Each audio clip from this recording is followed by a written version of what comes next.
Salut les belles âmes et ravie de vous retrouver sur cette nouvelle vidéo et de vous parler des précautions à prendre pour éviter les énergies négatives d'une éclipse.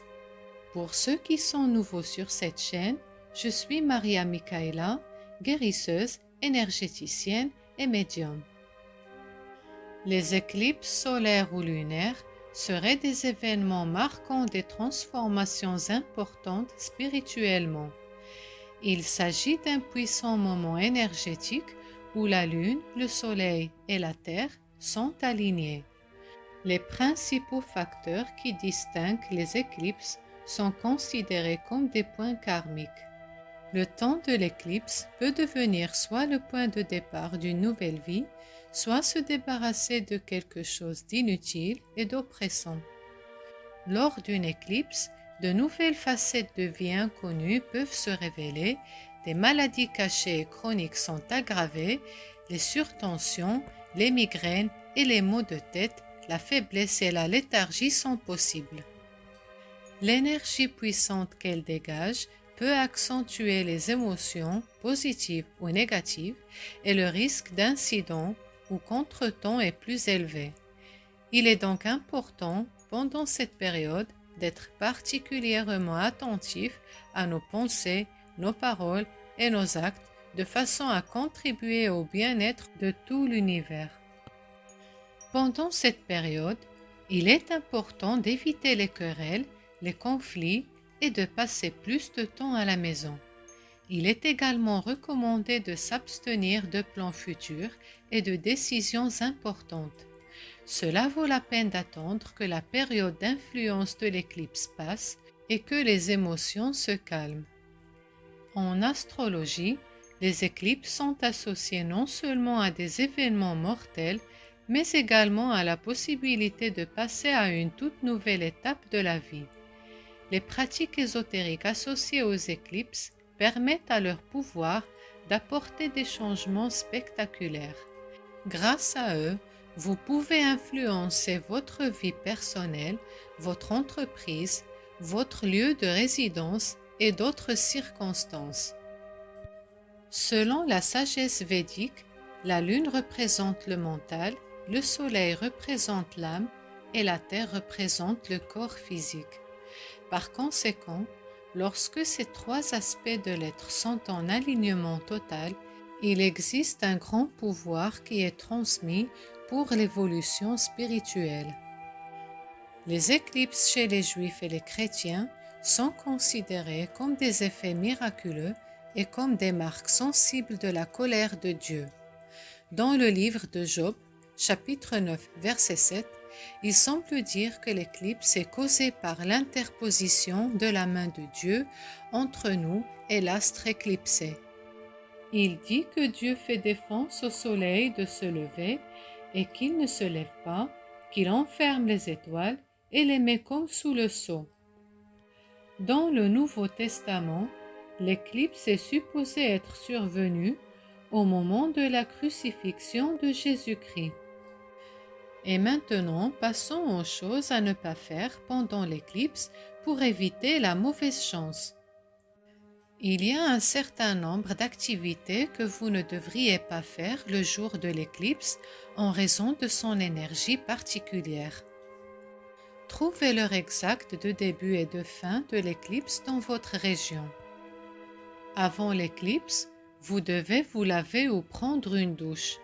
Vous pouvez utiliser de l'eau bénite ou consacrée.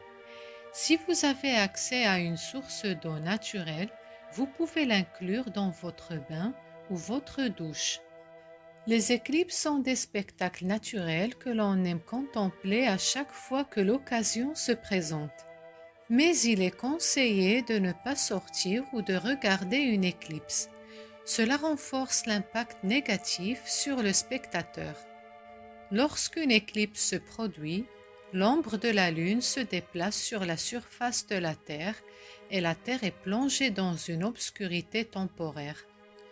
Du côté des pensées obscures, l'énergie provenant des planètes et des astres ferait de l'éclipse une puissante union qui ouvrirait le chemin vers d'autres mondes et favoriserait la circulation des énergies négatives. Alors, il vaut mieux d'allumer des bougies. Les bougies sont utilisées comme source de lumière. Allumer une bougie dans une pièce symbolise le désir d'augmenter la luminosité de son espace de vie.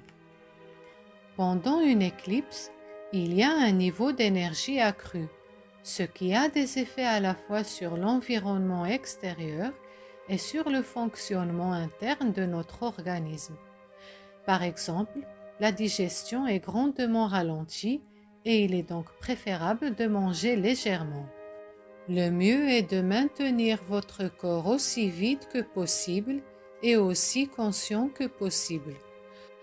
Commencez un jeûne avant le début d'une éclipse. Aucune nourriture n'est suggérée pendant les heures de l'éclipse. S'abstenir de l'eau est facultatif. De toute façon, vous devez suivre ce qui fonctionne le mieux pour vous. Et veuillez consulter votre médecin si vous avez des questions sur le jeûne. Il est conseillé de se passer de viande pendant 3 jours avant l'éclipse et de ne pas cuisiner ou de garder des aliments cuits et encore les consommer après l'éclipse. L'état des aliments cuits avant et après l'éclipse change de façon nette, car ce qui était un aliment nourrissant devient toxique. Évitez d'utiliser tous les objets pointus ou tranchants qui peuvent causer des blessures, comme les ciseaux par exemple. Il est également recommandé de ne pas dormir au moment de l'éclipse. Il est conseillé de ne pas conduire ou de partir en voyage. Si vous êtes obligé de voyager durant une éclipse, il est conseillé d'être particulièrement vigilant et attentif car les gens deviennent de plus en plus négligents et distraits. Vous ne devez pas visiter des endroits dangereux pendant cette période ou assister à des événements de masse. Il est conseillé aux femmes enceintes de rester à l'intérieur pour éviter tout effet néfaste sur le bébé. Il est conseillé ces jours-là de ne pas commencer ou démarrer de nouvelles affaires importantes. Parfois c'est inévitable, mais veuillez alors suivre ce conseil si vous avez le choix. Et il vaut mieux ne pas rencontrer de nouvelles personnes pendant cette période. Ne gaspillez pas d'argent et ne faites pas d'achats importants et coûteux. Il vaut mieux reporter cela à un autre jour plus favorable. Les effets énergétiques d'une éclipse peuvent être sensibles jusqu'à 2 ou 3 jours avant et après l'éclipse. Les jours qui précèdent immédiatement l'éclipse doivent être consacrés à la purification de l'âme. Pendant cette période, il est très favorable de faire des pratiques spirituelles. Vous pouvez réciter des prières ou faire de la méditation. Voilà mes chères belles âmes, merci d'avoir regardé cette vidéo jusqu'à la fin. J'espère que vous trouvez ces informations utiles. Merci de partager, de liker et de commenter, ça fait toujours plaisir. Et n'oubliez pas de vous abonner à ma chaîne et d'activer la cloche des notifications pour voir la suite de mes vidéos. Merci et à bientôt.